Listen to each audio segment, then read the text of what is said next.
오늘은 우리 기독교가 가장 중요시하고 우리 기독교 교리의 요체, 가장 중요한 주제가 되는 그 부활에 관해서 같이 생각해 보기로 합니다. 세상 사람들이 우리가 믿는 바를 납득하지 못하고 또 이해할 수 없다고 하는 여러 가지 중에 아마 부활을 가장 못 믿어 하는 것 같아요. 기독교가 만약에 그 부활을 못 믿어 한다든지 뭐 부활을 부정한다든지 하면은 사실은 아무 의미가 없습니다. 기독교 신앙을 가진다는 것은 크게 두 가지를 믿는 겁니다. 하나는 예수님께서 우리 죄를 위해서 십자가에서 대속의 죽음을 주구사 우리 죄를 담당하시고 우리 죄를 사하신다 하는 게 이제 중요한 교리고, 그 다음에는 그러한 예수님이 죽으심이 그저 불의의 사고를 당해서 그저 로마 정치적인 그 희생물이 됐다 이런 죽음이 아니라 세상 죄 혹은 우리들의 죄를 담당하고 대속의 죽음을 죽으셨다고 하는데, 그것을 후대 누가 말했으면 그거는 그냥 꾸며낸 이야기가 될 수도 있어요. 그러나 그렇게 죽으셨던 예수님이 부활하심으로써 그 대속의 교리까지도 더 확신케 하는 그런 의미가 있다는 겁니다. 그래서 우리를 의롭다 하시기 위해서 부활하셨다 이렇게 하는 말씀인데, 부활이라는 것은 뭐 기독교 전체의 교리 중에 그 절반 이상을 차지한다고 해도 과언이 아니고 뭐 그 분량이 중요한 게 아니고요. 그러니까 기독교 신앙에 크게 두 기둥을 하면 십자가와 부활이죠. 그래서 사도들이 목숨을 걸고 목숨을 바치고 순교하기까지 하면서 전하려고 했던, 증거하려고 했던 그 두 주제가 있는데, 그게 십자가와 부활입니다. 물론 이제 그 유대인들에게 있어서는 십자가와 부활 이게 가장 중요하게 됐지만은 우리 이방인들에게는 좀 달라. 이방인들에게는 우리가 처음부터 그 논의해 온 대로 하나님이 계신가 안 계신가, 정말 그분이 하나님이 전 우주와 만물과 인간을 창조하셨느냐, 인간이 정말 타락했었느냐, 뭐 인간은 정말 예수님 없이는 구원이 안 되는 것인가, 이제 이런 것이 우리에게는 굉장히 중요하죠. 그런데 처음에 사도들이 맨 먼저 부활을 증거해야 될 대상은 일단 첫째는 유대인들이거든요. 그 유대인들에게는 하나님 계신 걸 안 믿거나 그러지는 않았습니다. 늘 그저 바빌론이라든지 아수르, 뭐 애굽 이런 나라가 크고 강하니까 그들의 신이 바빌론 신이나 뭐 그 아수르 신이 더 센 신이 아닌가, 이런 착각 때문에 예언자들이 고민을 했지만은, 유대인들이 뭐 그 바리새인들, 뭐 독사의 자식들 이런 사람이라도 하나님 계신 것을 안 믿거나 이러지는 않았어요. 단 이제 죽음 후에 부활이 있는가, 영의 세계가 있는가, 뭐 천사가 있는가, 이런 것은 사두개인들은 거의 안 믿었다는 겁니다. 그리고 이제 바리새인들은 어렴풋이나마 부활이 있다 이런 생각을 하는 정도. 그래도 그것도 대단한 겁니다. 어떻든 바리새인들 중에 뭐 일부가 확실하고 뭐 분명하지 않지만 그래도 죽어서 그만이 아니고 사후에 부활이 있다는 생각을 했다는 것만 해도 그건 대단한 발전이죠. 그래도 그들은 확증을 못하고 있었어요. 그래서 이제 예수님이 오셔가지고 십자가에서 죽으셨다가 사흘 만에 부활하신 그 이후에 사도들에게 먼저 그리고 이제 유대인들에게도 부활을 증거하게 되었을 때 상당수가 이걸 믿게 됩니다. 그때 당시에. 그래서 예루살렘 교회가 때로는 뭐 수만 명쯤 됐던 것 같거든요. 그런데 사도들이 전하는 예수님의 부활 이야기, 십자가와 부활 이야기를 믿어서 예루살렘 교회가 수만 명까지 된 거거든요. 자, 그래서 오늘 이 부활에 관한 이야기를 조금 더 이 세상 사람들이 우리가 믿는 이 부활의 교리를 못 믿어 한다든지 또는 교회에 다니고 있으면서도 이걸 믿어야 되는가 말아야 되는가 이런 사람이 들어 있다는 겁니다. 왜냐하면 이해가 안 된다는 거죠. 이해가 안 된다는 건 맞는 말입니다. 왜냐하면 이건 이해되는 게 아닙니다. 그 다음에 이해만 안 될 뿐 아니라 사실은 설명도 안 돼요. 사람이 죽어 까무러쳤다가 뭐 깨어나는 이거는 뭐 어느 정도 이해가 되고 어느 정도 설명이 되지만은 이거 아니거든요. 죽어 까무러쳤다가 졸도했다가 2, 3일 만에 뭐 살아나다 이런 얘기가 아니고 뭐 식물인간 되었다가 뭐 10년 만에 다시 의식을 되찾다 이런 얘기가 아닙니다. 실제로 완전 죽어서 장사 지낸 바 되었다가 부활할 때는 그냥 죽었다가 다시 바로 그 사람이 그 옛 모습 그대로 살아나는 게 아니야. 완전히 이 부활이라고 하는 것은 그 이전은 그 단어도 사실 없어요.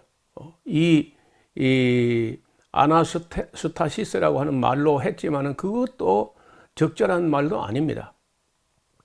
그래서 이 신령한 몸으로 영적 신령한 몸으로 그것도 뭐 말은 전혀 이제 그 한마디로 표현도 안 되고 설명도 안 돼요. 그래서 조금 설명을 하자면은 다시 죽지 않는 몸으로 그리고 시간과 공간을 초월하는 그런 몸으로 살아났는데 그게 또 영은 아닙니다. 신령이나 어떤 혼령이나 유령이나 이런 거 아니야.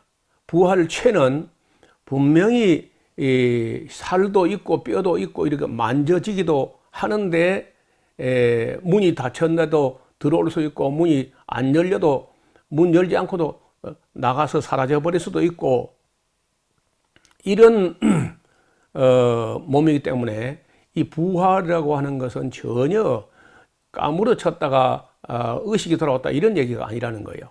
그래서 완전히 부활이라는 것은 예수님이 오셔가지고 비로소 나타난 그런 그 신비 중의 신비입니다. 그러니까 설명이 안 되는 거예요. 다만 이걸 이제 믿을 수 있느냐 없느냐 하는 건 이제 오늘 이야기를 해보자는 겁니다. 왜냐하면은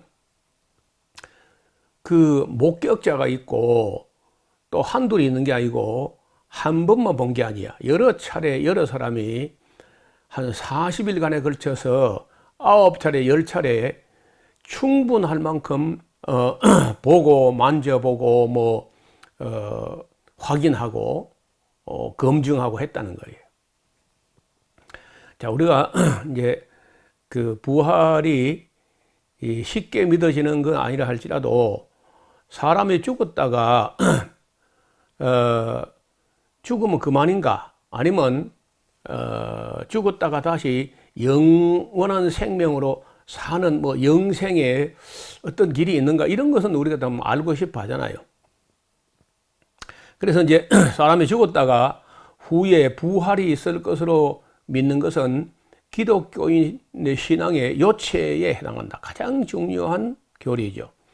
부활을 믿는 것은 이성으로 이해할 수 있어서 믿는 게 아닙니다.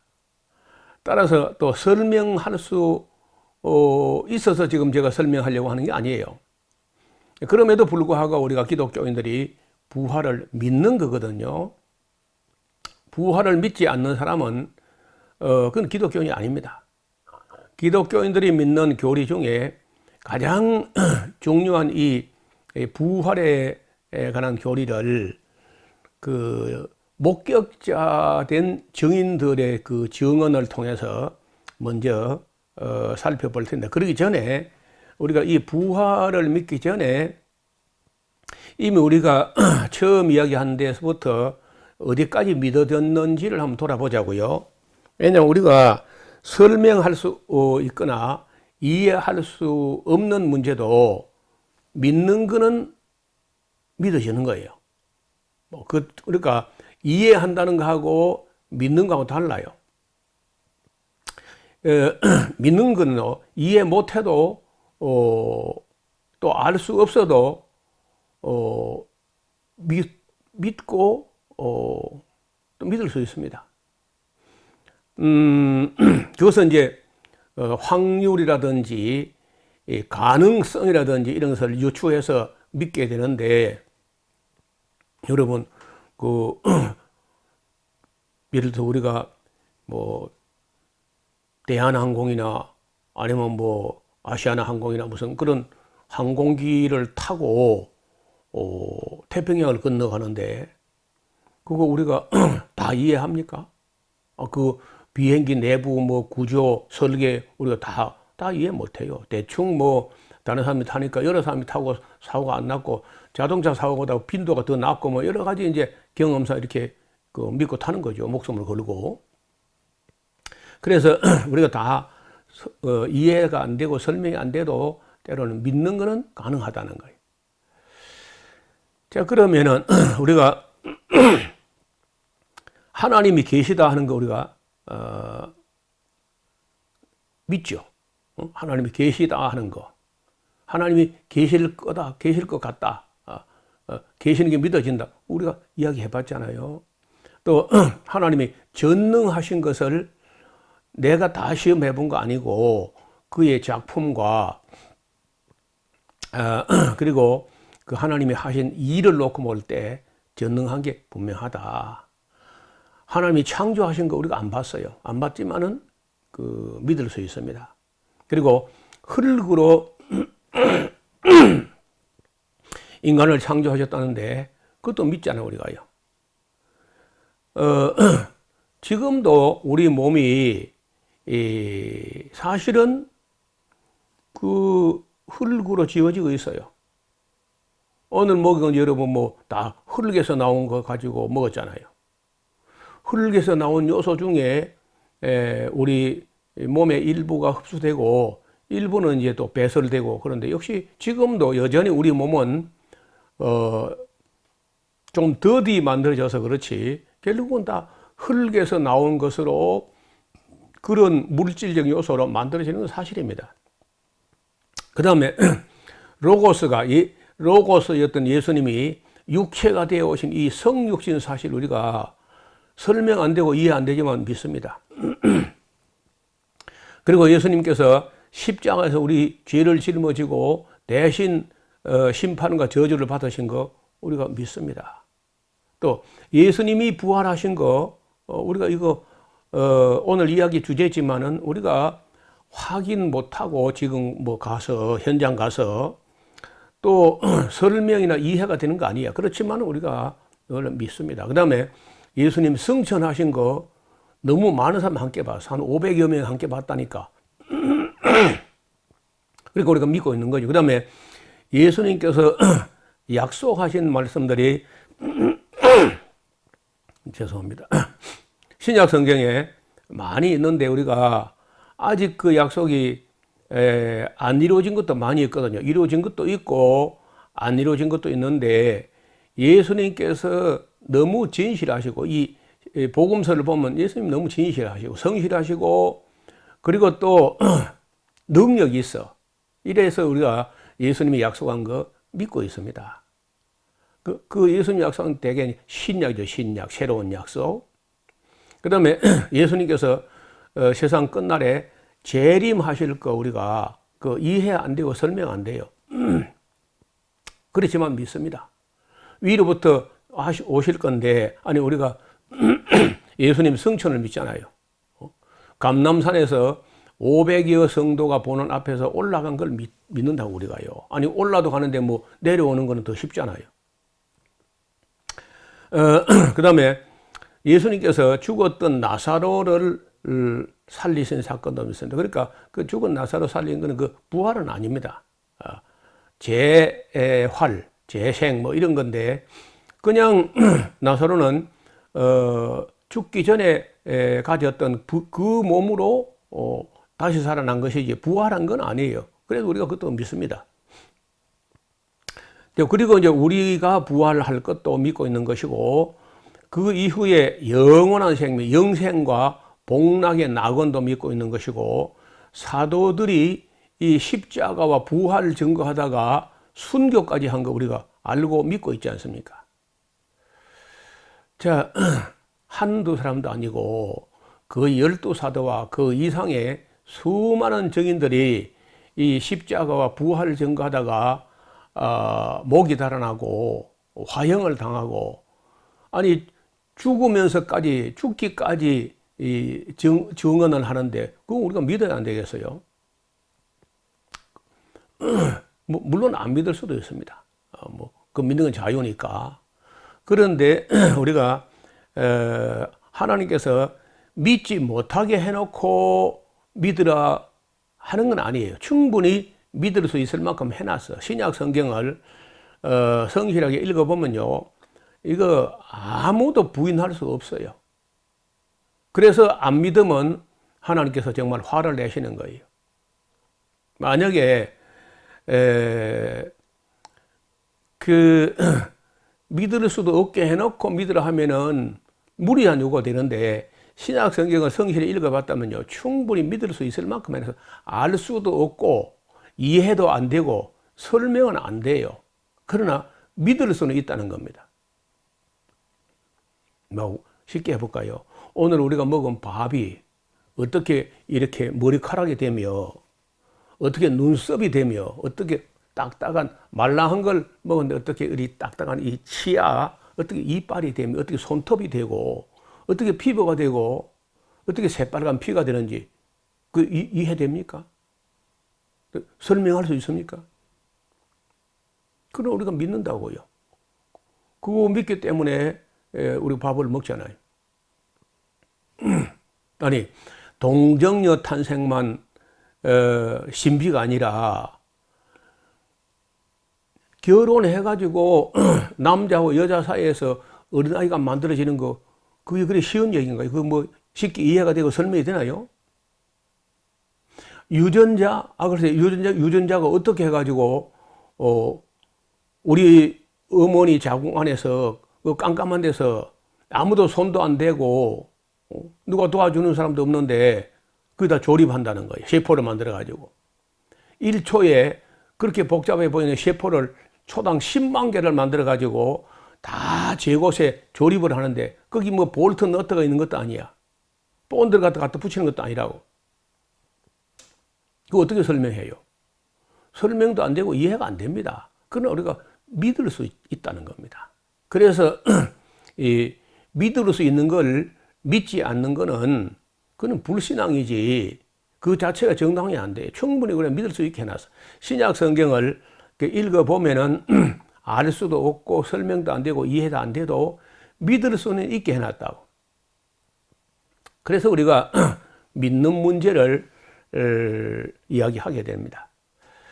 자, 부활의 목격자들이 있었다는 건데, 그 증인 중에 예나 지금이나 가장 중요한 증인은 목격자 증인이에요. 목격자 된 증인.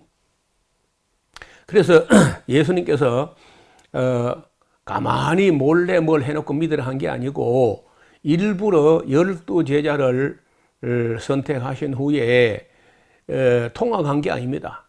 12제자는요, 예수님 앞에 배울 때 통학한 게 아니고 3년 동안 함께 합숙을 하면서 동고동락하면서 일거수일투족을 다 곁에서 지켜보게 했어요. 그래야 그 증인으로서의 사명을 다 할 수 있으니까. 그래서 이 목격자들의 증언 때문에 우리가 이제 믿을 수 있게 되는데, 그 증언도 한 사람의 증언 갖고는 믿기 어려운 수가 있어요. 그래서 지금도 법정에서 그 기본이 2사람 이상의 증인을 요구합니다. 물론 한 사람도 유익할 수 있는데 2사람의 증언이 맞아 떨어질 때 좀 더 믿을 수 있거든요. 그때부터는 이제 많을수록 더 좋죠. 다다익선이라고. 또 2사람이 증언한다 할지라도 2사람이 부활하신 예수님 옷을 한 번만 봤다, 한 번, 이것 갖고는 좀 믿기 어려운 수가 있어요. 그러나 40일간에 걸쳐서 전후 10차례 정도, 그것도 수백 명이 다양하게 여러 차례 목격을 했다고 하면은 이거는 무시할 수가 없습니다. 무시해서도 안 되고. 그래서 복음서와 사도행전에는 부활하신 예수님을 증거하는 내용이 가장 중요한 내용으로 기록되어 있어요. 또 단지 십자가에 못 박혀 죽으신 거라든지 다른 기적 같은 것을 증언하기 위해서 신약 성경을 기록하지 않았을 겁니다. 뭐 그런 예수님 마술 같은 기적을 행하다 이런 것 때문에 목숨을 바치고 그렇게 안 했다고요. 그래서 이 모든 것은 지금 우리 기독교가 존재하는 것부터 그 신약 성경에 기록된 이 모든 것, 사도들이 순교한 모든 것의 그 근원이 뭐냐? 부활을 받기 때문에, 부활을 하신 예수님의 신령한 모습을 확실히 봤기 때문에 신약 성경에 기록도 되고 사도들이 목숨을 걸고 증언을 했고 순교하기까지 했다는 겁니다. 그래서 성육신 사건을 설명할 수 없고 동정녀 탄생도 설명되거나 이해할 수 없습니다. 부활도 사람의 이론으로 설명이 되는 게 아니고 이해가 되지 않아요. 이해 못해요. 그러나 증인들의 증언을 우리가 부정할 수는 없다는 거예요. 그래서 우리가 부활의 교리를 기독교 교리 중에 가장 중요한 교리로 인식하고 있고, 이것은 2000년간은 변한 적이 없어요. 다른 모든 것은 변한다 할지라도 예수님이 십자가에서 우리 죄를 지고 대속의 죽음을 죽으신 것과 이 사실을 보증하기 위해서 죽음을 이기시고 부활하신 이거는요 절대 포기 못하는 그리고 기독교 교리 중에 가장 중요한 요체가 된다는 겁니다. 자, 그러면 그 목격자 증인들을 좀 만나보려고 하는데, 맨 먼저 그 막달라 마리아라는 여인이 있었어요. 예수님 알기 전에 귀신이 7이나 들어있다가 예수님 만나가지고 그 귀신이 다 쫓겨나고 새 사람이 돼가지고 끝까지 예수님을 따라다니면서 봉사했던 여인입니다. 꽤 재정적으로 많이 기여했던 분으로 알고 있어요. 그 다음에 엠마오로 가는 2 제자가 그 예수님을 만나서 부활한 예수님을 만났습니다. 그 다음에 그 도마를 제외한 다른 제자들 앞에 10명의 제자가 있는 앞에서 예수님이 나타났다고요. 근데 그때 딱 하필이면 그 도마가 없었어요. 그러면 10명 앞에 나타나면 도마는 그 자리에 없었고 가룟 요다는 아마 자살했고 막 그런 때 같은데, 이것이 이제 여러 제자 앞에 처음 나타난 거죠. 그 다음에 이제 8해 후에 이제 도마까지 있을 때 또 나타났습니다. 그리고 디베랴 바닷가에 베세다 출신들 그 물고기 잡으러 가노라 하고 가버렸을 때 예수님 따라가서 만난 적이 있습니다. 요한복음 21장에 나오죠. 또 베드로에게 따로 나타나셨다고 하는데 이거는 그 고린도전서 15장에 한번 그런 말이 언급이 있을 뿐이고 베드로에게 개인적으로 어떻게 나타나셨는지는 정확하지 않아요. 아마 따로 나타나서 베드로에게 여러 가지 말씀을 주셨던 걸로 봅니다. 그 다음에 예수님 동생 야고보에게 나타났었고 500여 성도가 함께한 자리, 승천일이죠. 감람산에서 500여 명이 함께 동시에 부활한 예수님을 보았고 부활뿐 아니라 승천, 그 제자들 보는 앞에서 이 하늘로 혼자 이렇게 쑥 천사들이 와서 예수님과 함께 이렇게 올라가는 걸 보여줬다고요. 그리고 이제 그 후에 바울 사도가 다메섹으로 가는 도상에서 만든 것까지 이렇게 분명하고 확실하게 기술되어 있는 게 9번, 10번 이렇게 기록되어 있고 성경 밖에 우리가 보통 신약 외경 혹은 위경이라고 하는데 아리마대 요셉이라는 사람에게 부활하신 예수님이 나타났다는 거예요. 예수님 시신을 자기 아무도 장사한 적이 없는 자기 새 무덤, 빈 무덤 동굴에 장사 지냈던 빌라도에 가서 그 시신을 달라고 요청했던 이 의로운 사람 아리마대 요셉에게 부활하신 예수님이 나타났던 이야기를 길게 기록하고 있어요. 그 제가 읽어본 대로는 그 이야기가 제일 긴 것 같습니다. 오히려 아리마대 요셉이 부활한 예수님 만난 이야기는 굉장히 길게 니고데모 복음서 같은 데 이렇게 기록되어 있다고.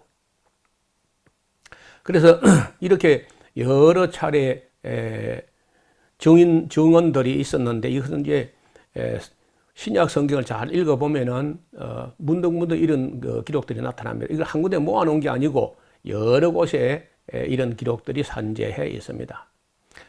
위에 제시한 모든 것이 믿어지는 사람들은 어쩌면 믿음을 선물로 받은 것으로 볼 수 있습니다. 왜냐하면 이 모든 것은 이성으로 이해가 되거나 설명이 되는 그런 명제가 아니거든요. 다만 거듭난 사람, 즉 중생한 사람만이 이 모든 것이 믿어지는 것이에요. 그래서 이런 것은 이런 믿음은 우리에게서 난 것이 아니라 하나님의 선물이다. 자, 사도들은 이러한 사실을 증거하기 위해서 복음을 전하다가 거의 다 순교했습니다. 만일 부활이 없다면 기독교는 아무것도 아닙니다. 부활이 없다면은 사도들은 물론 역시 그 역대 그 많은 순교자들은 다 헛된 죽은 것이 되는 거죠. 그리고 부활이 없다면 세상의 모든 목사들은 다 사기꾼에 불과하게 될 겁니다. 뭐 저부터요. 그래서 저도 이해가 되는 게 아니고 믿어지는 거예요. 제가 설명하지만 설명되는 거 아닙니다. 그래서 제가 설명 잘 못해도 여러분 이해를 해야 돼요. 성경에 나타난 이것은 꾸며낼 수 없는 말이다. 정말 믿을 수밖에 없는, 충분히 믿을 수 있게 해놨기 때문에 이게 믿어진다는 거예요. 그래서 저 이야기로 저가 설명이 부족해서 여러분이 이해가 안 됐다고 해서 실망할 필요가 없고, 신약 성경을 더 제대로 하려면요, 창세기부터 요한계시록까지 다 한번 성실히 공부해봐요. 그 유명한 영국의 대문호 셰익스피어 같은 그런 그 위대한 문호는 이 성경을 여러 차례 이렇게 읽어보고 이런 말 했다 그래요. 이 성경이 만약에 하나님이 기록하게 한 어떤 거룩한 책이 아니고 누가 인간 문학적 실력을 가지고 이렇게 엄청난 책을 썼다면은 나는 이 책을 쓴 사람을 하나님으로 믿겠다, 이런 얘기를 했다는 거예요. 그러니까 성경을 그 대면 이렇게 보면요, 이해도 안 되고 재미도 없고 그럴 수 있어요. 그런데 성경을 좀 제대로 본다면은 아마도 셰익스피어 같은 고백을 하지 않겠나. 미국 사람 중에 자유가 아니면 죽음을 달라 했던 그런 그 패트릭 헨리라는 분이 있어요. 이분은 말하기를 성경은 그 가치가 인류 역사상 출판된 모든 책을 합한 것보다 더 가치가 있다. 이런 유명한 명언을 남겼는데 왜 그렇게 했을까요?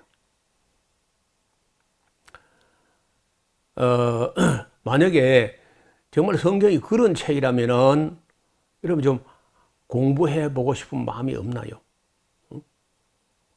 저는 이 성경을 너무 늦게 군에 갔다 와서 결혼하고 그리고 첫 아기까지 낳고 그리고 이제 남들보다 한 근 30년이나 뒤지게 뒤늦게 이렇게 출발했기 때문에 나는 남들보다 배나 세 배나 공부하지 못하면 따라가지 못한다. 이렇게 해가지고 참 늦게 해서 열심히 성경을 보려고 했고 창세기부터 요한계시록까지 66권으로 구성되어 있는데 이 책을 300번 이상을 강의했습니다. 창세기부터 계시록까지 한 권도 안 빼고 그 66권을 300번, 340번 정도를 강의를 했습니다. 방송도 했고 설교도 했고 그러는 가운데 그 중에 가장 중요한 교리가 되는 요체가 바로 예수님의 십자가와 부활. 그중에 오늘 부활에 대한 이야기를 언급을 했는데 이런 부활에 관한 이야기를 가볍게 생각하지 말고 이 창세기부터 계시록까지를 성실히 보시면서 부활의 소망을 가지고 힘차게 살아갈 수 있기를 바람하지 않습니다.